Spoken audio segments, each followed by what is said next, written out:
जिसका कोई नहीं होता उसका परमेश्वर होता है। जिसको सबने त्यागा हुआ था, उसके बाप ने त्यागा हुआ था, उसके भाइयों ने त्यागा हुआ था। इस कारण वो क्या था? परमेश्वर के द्वारा चुना गया था। हालेलुया। उसके भाई भी यहोवा का भय मानते थे, उसके भाई भी यहोवा के पीछे चलते थे, परंतु उनके अंदर और दाऊद के अंदर जमीन आसमान का फर्क था। उसके भाई जो थे वो शाऊल की सेना, जो उस देश का सेना राजा था, उसकी सेना में बड़े बड़े अधिकारी थे, सेनापति थे, अधिकारी थे, परंतु फिर भी क्या था? और वो क्या था? वो अपने घर की भेड़ों को चराने वाला था। मतलब उसके बाप के क्या शब्द होते थे कि ये हमारे घर का सबसे नालायक बेटा है, इससे कुछ नहीं हो सकता, ये कुछ भी नहीं कर सकता, इसलिए हमने इसको घर का वो काम दे रखा है जो कोई नहीं करता ना, हमने इसको वो गंदा काम दे रखा है। मतलब भेड़ों को चराना एक सबसे बड़ा क्या था? गंदगी वाला काम था, मुश्किल काम था। हालेलुया। आज और आज प्रभु ने नए नियम में जब हम देखते हैं तो भेड़ किसको कहा है? आपको, मुझे। किसको कहा है? भेड़ किसको कहा है? आपको और मुझे। यानी कि आज के अनुसार अगर देखें तो भेड़ों को चराना यानी कि एक सेवकाई करना सबसे क्या है? मुश्किल काम है, सबसे टफ काम है। क्यों है वो टफ काम? रातों को जागना पड़ता है। जैसे दाऊद जो है वो रातों को जागता था, किसके लिए? अपनी भेड़ों के लिए। भेड़ें आराम से सोती थी और दाऊद जागता था कि कोई भेड़िया, कोई जंगली शेर, कोई भालू, कोई ऐसा जंगली जानवर आके उन्हें खा ना जाए। और वो जंगली जानवर कौन है? आज उन चीजों का किसके साथ कंपैरिजन किया गया है? शैतान के साथ। क्योंकि शैतान कहां रहता है? उजाड़ जगहों पे। कहां रहता है? उजाड़ जगहों पे। वो कहां रहता है? उजाड़ जगहों पे, खाली जगहों पे, जंगलों में। हालेलुया। और एक परमेश्वर का दास क्या है? आज दाऊद की जगह पे है। आज परमेश्वर की दासी कहां पे है? एक दाऊद की जगह पे है। हालेलुया। जो भेड़ों के लिए क्या करती है? दिन रात जागती है। जिसको संसार ने क्या कह रखा है? मूर्ख। जिसको संसार क्या कह रहा है? मूर्ख। जैसे दाऊद को कहते थे। दाऊद को क्या कहते थे लोग सारे? ये मूर्ख है, ये नालायक है, ये कुछ नहीं कर सकता। इसलिए उसको क्या काम दे दिया? ऐसा गंदा काम दे दिया जो कोई नहीं करता था, वो काम उसको दे दिया। परंतु उसे नहीं, उसके बाप को नहीं पता था कि वो जो ये काम उससे करवा रहे हैं वो कहीं ना कहीं ये परमेश्वर की इच्छा है जो उससे करवाया जा रहा है। क्योंकि जब आज वो भेड़ों के लिए जागना सीखेगा, आज जब वो भेड़ों की सुरक्षा करना सीखेगा, तो परमेश्वर ने भेड़ को एक इंसान, एक मनुष्य के साथ उसका कंपैरिजन किया है, उसके साथ परमेश्वर ने उसकी तुलना करी है। तो कल जब एक बड़े देश का राजा बनेगा तो ये इंसानों को, ये अपनी प्रजा को बहुत अच्छे से संभाल पाएगा। हालेलुया। इसीलिए प्रभु ने उससे, उसके बाप के मन को कठोर करवा के उससे वो काम करवाया। उसको रात दिन जागना सिखाया, उसको तूफानों से लड़ना सिखाया, बारिशों से लड़ना सिखाया, जंगली शेर और क्या है, भालुओं से लड़ना सिखाया। आज परमेश्वर जब एक व्यक्ति को जब चुनता है तो परमेश्वर उसकी दाऊद के समान एक तैयारी करता है। क्या तैयारी करता है? उसको तूफानों में, जंगलों में रहना सिखाता है। तूफान क्या है? जंगल क्या है? जंगल है अकेला समा, जब आपके साथ कोई भी नहीं है। अकेले टाइम में आपको लड़ना है। आपके पास आपकी भेड़ें हैं, और अगर आज आपने इस भालू के साथ, उस शेर के साथ नहीं लड़े तो वो आपकी सारी चीजों को खा जाएगा। कहीं ना कहीं पुराने समय में जिसके पास सबसे ज्यादा भेड़ें होती थी वो सबसे ज्यादा अमीर व्यक्ति होता था। यानी कि भेड़ें आशीषों को दर्शाती है। हालेलुया। भेड़ किसको दर्शाती है? आशीष को दर्शाती है। जिसके पास पुराने समय में जितनी ज्यादा भेड़े हैं यानी कि उतनी ज्यादा आशीषें हैं। हालेलुया। तो उस समय पे दाऊद क्या करता था? उन भेड़ों की रखवाली भी करता था, अपने पिता की आशीषों की भी रखवाली करता था। हालेलुया। उसी रीति से आज हमें भी जब परमेश्वर के पास हम आते हैं तो परमेश्वर नहीं चाहता कि आप एक नॉर्मल से व्यक्ति बनकर रहें। परमेश्वर चाहता है कि आप दाऊद के समान एक ऊंचे लेवल पर जाएं, ऊंचे पद पर जाएं। हालेलुया। परमेश्वर चाहता है कि आप ऊंचाइयों को छुएं। परमेश्वर चाहता है कि आप ऊंचे पदों पर जाएं। पर उन ऊंची जगहों पर जाने के लिए परमेश्वर क्या करता है? आपको लड़ना सिखाता है। अकेले में जब 4 लोग होंगे तो भालू को, शेर को से लड़ना होगा तो वो 4 लोग क्या मिलकर लड़ लेंगे, वो डरेंगे नहीं। परंतु एक व्यक्ति जो अकेला हो, जिसके पास इतनी सारी भेड़ें हो और उसको अकेला लड़ना पड़े, वो एक बार डरेगा, घबराएगा। परंतु परमेश्वर क्या चाहता है कि उसे तैयार करना। हालेलुया। परमेश्वर चाहता है कि ये व्यक्ति अपनी आत्मिक आंखों को ओपन करे। ये व्यक्ति क्या करे? अपनी आत्मिक आंखों को खोल कर रखे कि ये शरीर में तो अकेला है परंतु आत्मा में इसके साथ संसार में नहीं, इस संसार में स्वर्गदूतों की एक बड़ी फौज है। हालेलुया। जब आज आप अकेले शैतान के साथ लड़ रहे हो तो आप अकेले नहीं हो। आप क्या हो? अकेले नहीं हो। आपके साथ एक स्वर्गदूतों की बड़ी फौज है। जब दाऊद अकेला वहां पे लड़ता था शेर के साथ, भालू के साथ, जंगली जानवरों के साथ, तो कौन था उसके साथ? भेड़। वो भेड़े बेचारी वो देखती होंगी कि हाय ये चरवाहा हमारी अकेले कैसे रक्षा करेगा। परंतु वो किसको देखता था? वो परमेश्वर को देखता था और उसकी आंखें खुली हुई थी कि यहां पे मैं अकेला नहीं हूं। वो वचन में बाद में लिखा है कि वो कहता है कि परमेश्वर ने शेर और भालू को भी मेरे हाथ में किया है। तो ये गोलियत मेरे लिए क्या चीज है? जब शेर और भालू को मारने के लिए उसके स्वर्गदूत मेरे साथ मौजूद होते थे, तो क्या जब आज गोलियत को मारने जाऊंगा तो क्या स्वर्गदूत मेरे साथ नहीं होंगे? वो विश्वास करता था।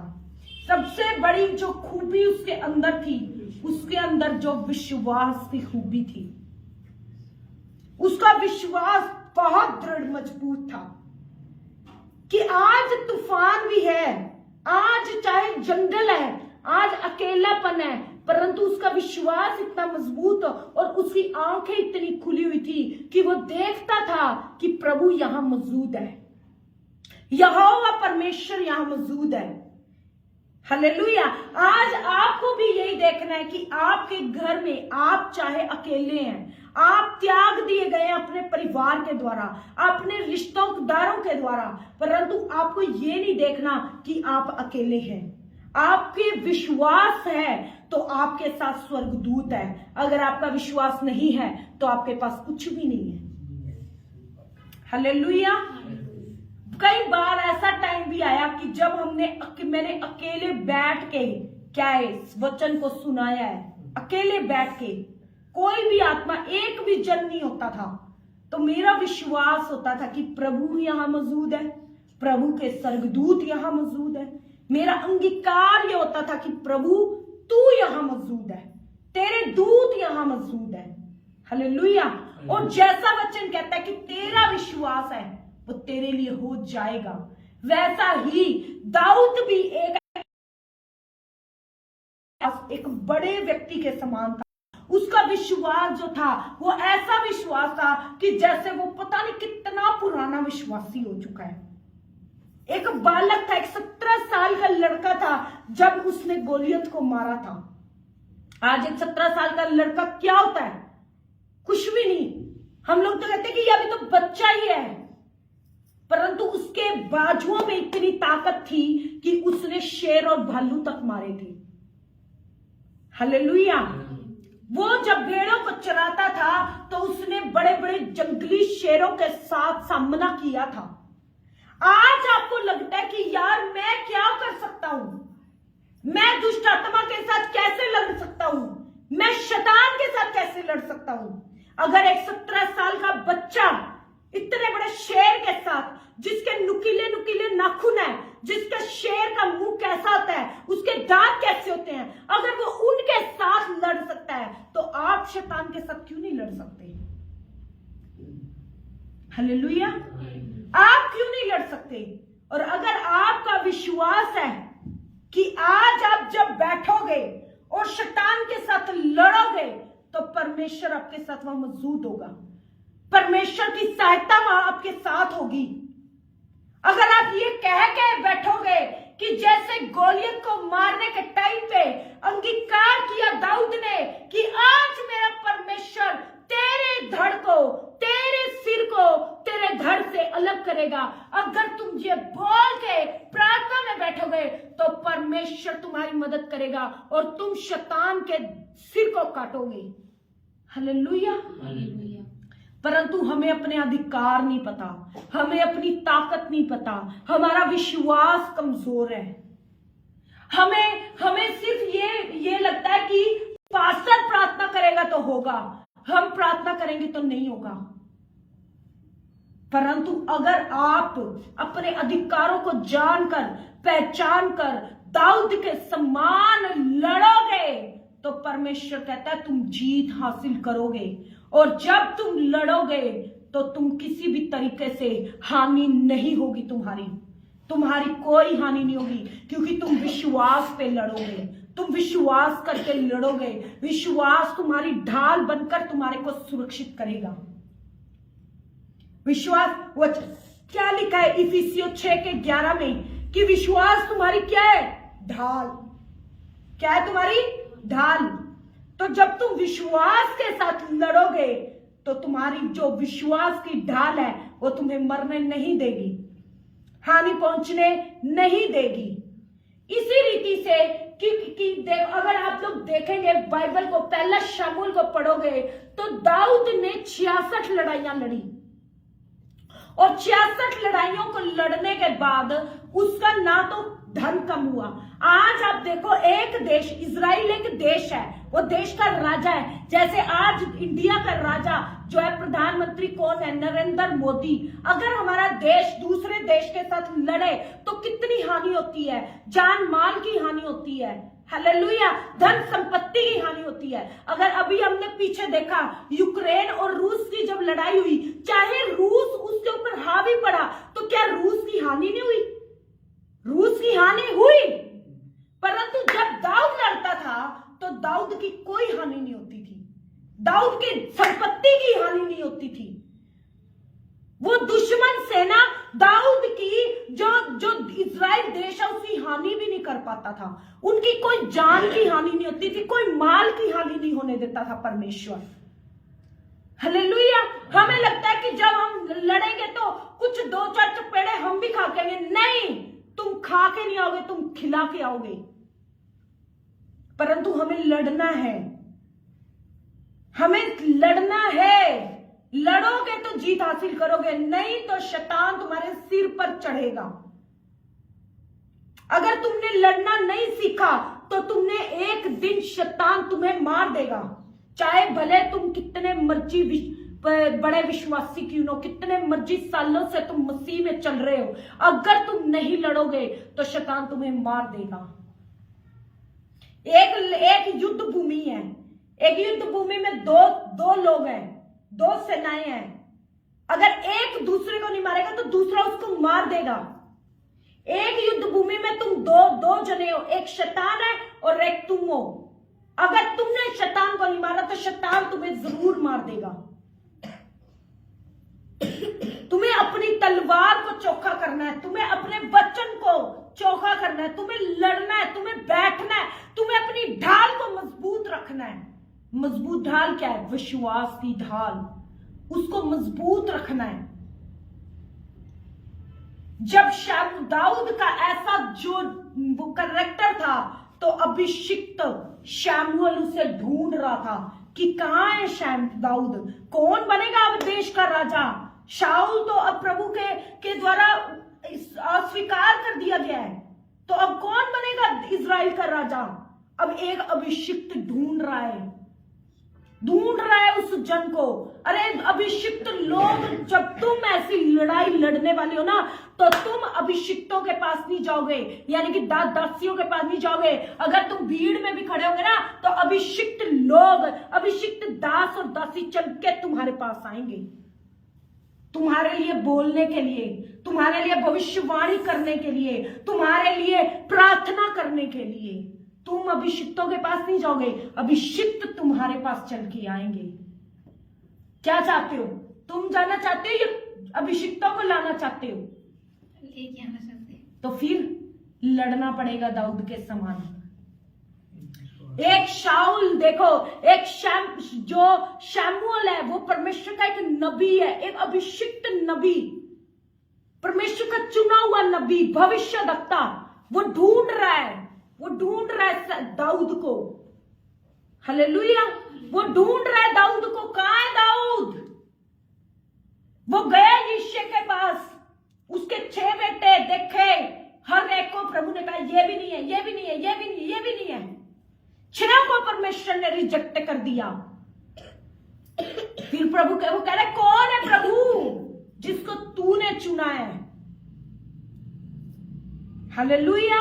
और दाऊद का कहीं ना कहीं अपने अंदर एक सवाल था कि मुझे परमेश्वर क्यों चुन रहा है? मुझसे कहीं ना कहीं ज्यादा गुणी, परमेश्वर के वचन को जानने वाले गुणी लोग मेरे से ज्यादा हैं, परंतु प्रभु ने मुझे क्यों चुना? और वो इसलिए चुना क्योंकि ये जो दाऊद था, वो कभी हार नहीं मानता था। हो सकता है कि जब वो पहली बार जो है उससे जंगली भेड़ियों से लड़ा हो, या जब उनके साथ लड़ाई करी हो, तो उसको खुद को भी चोटें लगी हो। हालेलुया। उसको खरोंचें लगी हो, परंतु उसने अगली बार जाने से वो डरा नहीं। अरे नहीं, इस बार नहीं जाना, पिछली बार शेर के खरोंचे लगी थी, शेर ने मेरे को यहाँ काट लिया था, या शेर ने मुझे ऐसे मारा था, ऐसे पटक के गिराया था। नहीं, इस बार मुझे नहीं जाना, नहीं जाना, नहीं जाना। उसने कहा नहीं। इस बार वो फिर गया। वो हार मानने वाला नहीं था। एक बार प्रार्थना में आपको लग सकता है कि आज दुष्ट आत्मा मेरे ऊपर हावी हो रही है, आज शैतान मुझे घेर रहा है, परंतु उस चीज से आपको डरना नहीं है। जैसे दाऊद नहीं डरा, जैसे दाऊद ने हार नहीं मानी, लड़ा और एक दिन ऐसी जीत हासिल करी कि उखेड़ के फेंका उसने। और एक दिन वो बड़ा गोलियत जिसके सामने सबने हथियार डाल दिए, एक बच्चे ने हथियार नहीं डाले। क्यों? क्योंकि वो डरने वाला व्यक्ति नहीं था। दुष्ट आत्मा के एक अटैक से डरने वाला नहीं था वो। आज हमें थोड़ा सा शैतान का अटैक हो जाए, नहीं भाई, प्रार्थना करी थी, अटैक आ गया भाई, अब से नहीं जाना, चर्च नहीं जाना, प्रार्थना नहीं करनी, रहन दो, शैतान पीछे पड़ जाता है। छोड़ो शैतान को, कौन पीछे पड़वाए अपने। वो हार नहीं माना। लोगों के साथ ऐसा होता है, दुष्टात्मा अपने तो दिखावेगी, बोला वो डरावेगी तो ये हुई। हालेलुया। और ये चीज हुई है, होती है लोगों के साथ, विश्वासियों के साथ होती है कि वो बड़े जोश के साथ जाते हैं, कहते हैं कि आज मैं प्रार्थना करूंगा, आज मैं शैतान से लड़ूंगा। चलो जी, जैसे ही बैठे मारने करना शुरू की प्रार्थना, उस शैतान ने आके घेरा डाल लिया, शैतान ने दबाना शुरू कर दिया। शैतान सिर दबा रहा है, हाथ दबा रहा है, पैर दबा रहा है, डर के आमीन बोल के भागे वहां से। और अगली बार कहते अब नहीं जाना जी, अब नहीं करनी जी प्रार्थना, अब नहीं जाना जी चर्च।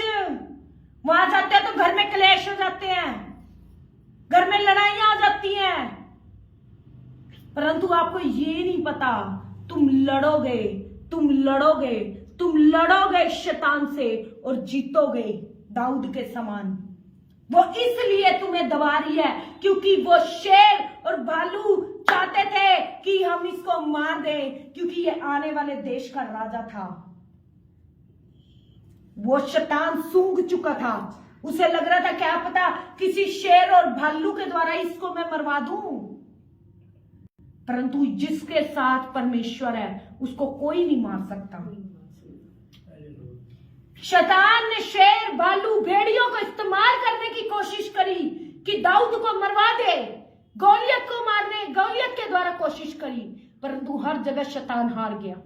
आज हो सकता है गरीबी, बीमारी, कर्जे, दुख, डिप्रेशन शैतान लाके आपको मारने की कोशिश करे, परंतु अगर आपका विश्वास, अगर आपकी लड़ाई आप लड़ने वाले हैं, हार नहीं मानने वाले हैं, तो कभी भी वो चीजें आपको मार नहीं सकती। क्योंकि उस शैतान को पता था कि आने वाले देश का राजा है। परमेश्वर शैतान को भी पता कि आने वाली बड़ी जगहों पर ये बैठेंगे। इनके लिए एक बड़ी योजना परमेश्वर ने रखी हुई है। एक बड़ा पद, एक बड़ी कुर्सी इनका वेट कर रही है, और शैतान चाह रहा है कि इनको खत्म कर दो, नाश कर दो, डरा के रखो, भरमा के रखो, इन्हें लड़ने मत दो, ताकि ये वहां ना पहुंच सके। अगर मेरे को एक चीज बताओ, अब वो पहले दाऊद ने शेरों को, भालुओं को मारा, उसके अंदर हियाव आया, वो जानता था कि कैसे मारना है ना, उसके अंदर दिलेरी थी, तभी वो गोलियत का सामना कर पाया ना। अगर उसने कभी शेर भालू ना मारी होते तो गोलियत के सामने जाता? कभी ना जाता। गोलियत के सामने ना जाता तो क्या शाऊल की बेटी के साथ उसकी शादी होती? नहीं होती। जो देश का राजा था उसने कहा था जो इस गोलियत को मरेगा मैं अपनी बेटी की शादी उससे करवा दूंगा। उसकी बेटी के साथ उसकी शादी हुई, उसके बाद एक बड़े पद पर गया और लड़ा और चला और प्रभु के पीछे और यहोवा परमेश्वर की सामर्थ्य से बड़ काम करता रहा, लड़ता रहा। फिर यहूदा एक गोत्र का राजा बना, फिर वहां से जीत हासिल करी तो पूरे देश का राजा बना। और देश का राजा बनने के बाद भी उसको चैन नहीं आई, उसने आसपास के 66 देशों के साथ लड़ाई करी। मतलब लड़ाई उसकी राजा बनते तक चलती गई, पर अब वो इस लड़ाई का आदी हो चुका है, क्योंकि उसको पता है मैंने परमेश्वर के सामने घुटने टेकने हैं। परमेश्वर ने मुझे बताना इससे ऐसे लड़, इससे ऐसे लड़, दाएं जा, बाएं जा, इस बार पीछे से जा, इस बार आगे से जा। उसको पता है परमेश्वर मेरा सहायक है, परमेश्वर मेरा मददगार है, मैंने नहीं लड़ना, परमेश्वर ने लड़ना है। अब मुझे स्ट्रगल नहीं करना पड़ेगा इस लड़ाई में, अब तो परमेश्वर मेरी लड़ाई को लड़ेगा। स्वर्गदूत उसके साथ होते थे। और एक जगह पे वचन में लिखा है कि जब वो प्रार्थना कर रहा था तो परमेश्वर ने कहा कि तू इस बार पीछे से जाना, और जब तू पत्तों की कड़कड़ाहट की आवाज सुने तो तब तू अपने बैरियों के ऊपर आक्रमण करना। वो पत्तों के कड़कड़ाहट की आवाज नहीं थी, वो स्वर्गदूतों के पैरों की आवाज थी। हालेलुया। वो स्वर्गदूत उसकी उस युद्ध में उसकी सहायता के लिए वहां मौजूद थे। इसलिए हमें भी लड़ना है, और अगर हम नहीं लड़ेंगे, आज आप एक लड़ाई लड़ोगे तो अगली जीत को हासिल करोगे। अगर डर के घर में बैठोगे, दुष्ट आत्मा के एक थप्पड़ को खा के तुम घर में बैठोगे तो तुम कभी नहीं हार जीत सकते। वो तुम्हें थप्पड़ मारती रहेगी, परंतु उसने तुम्हें अगर एक थप्पड़ मारा तो तुम्हें उसको 4 थप्पड़ मार के आने हैं। ऐसा लड़ने वाला योद्धा तुम्हें उसको बन के दिखाना है और बनना है, और तुम जीत हासिल करोगे और बड़े पदों पर बैठोगे। हालेलुया। परंतु बड़े पद पे जाने के लिए एक तैयारी है, एक दुखों की तैयारी है, एक पीड़ा की तैयारी है, एक समय है जिसमें आपको चलना पड़ेगा। बहुत सारे लोग बोलते हैं मतलब हमारे ही साथ क्यों ऐसा है, हमारे ही साथ क्यों ऐसा है, हमारे ही साथ लोग गलत क्यों करते हैं, हमारे ही साथ ऐसा क्यों होता है। ये उन लोगों की निशानी है जो परमेश्वर के चुने हुए हैं।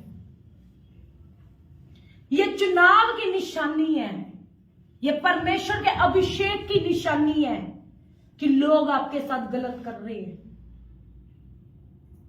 क्योंकि आपके अंदर वो कुछ डिफरेंट, आपको अपने जैसा नहीं देखते वो, क्योंकि आप उनके साथ अगर झूठ में झूठ नहीं बोल रहे तो आप उनसे अलग हो। इसलिए आप चुनाव हो परमेश्वर का, इसलिए लोग आपको तंग करते हैं, परेशान करते हैं। हालेलुया। लोग आपको तंग करते हैं, परेशान करते हैं, और वो नहीं चाहते कि आप परमेश्वर की ग्लोरी को देखो। इसलिए आपके साथ हर तरफ से आपको घेरा डाला जाता है, हर तरफ से आपके साथ घेरा डाला जाता है। परंतु जब तुमने जीत हासिल करनी शुरू कर दी अपने शत्रुओं पे, तो एक दिन ऐसा आएगा कि तुम अपने देश में कुशल से रहोगे।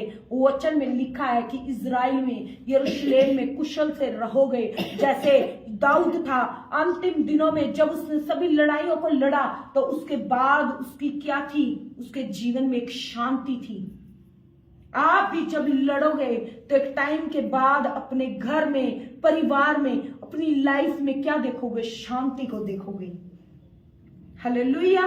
तो हमें अगर वो शांति चाहिए, अगर वो चीजें, वो आशीषें, वो बड़ा पद, वो बड़ी चीजें, वो बड़ी राजकीय आशीषें अगर हमें चाहिए, तो हमें दाऊद के समान लड़ना पड़ेगा। लड़ेंगे तो जीतेंगे, अगर डरे तो कभी नहीं जीत पाएंगे।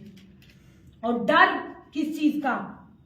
कि मेरे बेटे का, मेरे पति का, उसकी शराब का, उसके नशे का, उसके मारने का, उसके कुछ बोलने का डर, ये हमेशा आपको परमेश्वर से दूर करता है। आपको परमेश्वर ने डर की आत्मा नहीं दी है, परमेश्वर ने आपको सामर्थ की आत्मा दी है। और परमेश्वर की सामर्थ के द्वारा आपको इस डर के ऊपर जीत हासिल करनी है। डर बीमारियों का, डर कर्जे का, डर कलेशों का, डर लोगों का, इन सब चीजों के आपके ऊपर आपको डर से नहीं, परंतु इसके ऊपर परमेश्वर की सामर्थ्य के द्वारा आपको फतह हासिल करनी है। और जब तुम सत्य के पीछे चलोगे तो सत्य तुम्हें आजाद करेगा, स्वतंत्र करेगा, और सत्य तुम्हें जिताएगा, सत्य तुम्हें ऊंचा करेगा। हालेलुया। आज वो लोग जिन्होंने देश की आजादी में अपना लहू बहाया, आज उनका जो नाम है वो बड़े आदर के साथ लिया जाता है। हालेलुया। जिन्होंने त्याग बलिदान करे, आज उनके नाम हिस्ट्री में लिखे हुए हैं। उनको आज बच्चा बच्चा भी जानता है, जबकि 70 साल से ऊपर हो चुके हैं हमारे देश को आजाद हुए, परंतु आज भी छोटे से छोटा बच्चा भी भगत सिंह को जानता है, छोटे से छोटा बच्चा भी महात्मा गांधी को जानता है। क्यों? क्योंकि वो लोग लड़े। जब तुम लड़ोगे तो तुम्हारी पुश्तें तुम्हें जानेंगी, तुम्हारी आने वाली जनरेशन जानेंगी कि कोई सोनिया थी। हालेलुया। नहीं तो तुम आओगे, खत्म हो जाओगे, तीसरी पीढ़ी तक को भी तुम्हारे नाम नहीं पता होंगे, क्योंकि तुमने कुछ डिफरेंट नहीं किया, तुमने कुछ अलग नहीं किया। और जो अलग करेगा, जो लड़ेगा, आत्मा में लड़ेगा, वो उनके नाम परमेश्वर कहता ना, जैसे आज हजारों साल पहले दाऊद लड़ा, आज भी उसका नाम बुक में लिखा हुआ है। हजारों साल 2023 साल पहले तो यीशु मसीह आए, और यीशु मसीह के आने से भी हजारों साल पहले की ये कहानी है जो आज हम दाऊद के बारे में पढ़ते हैं।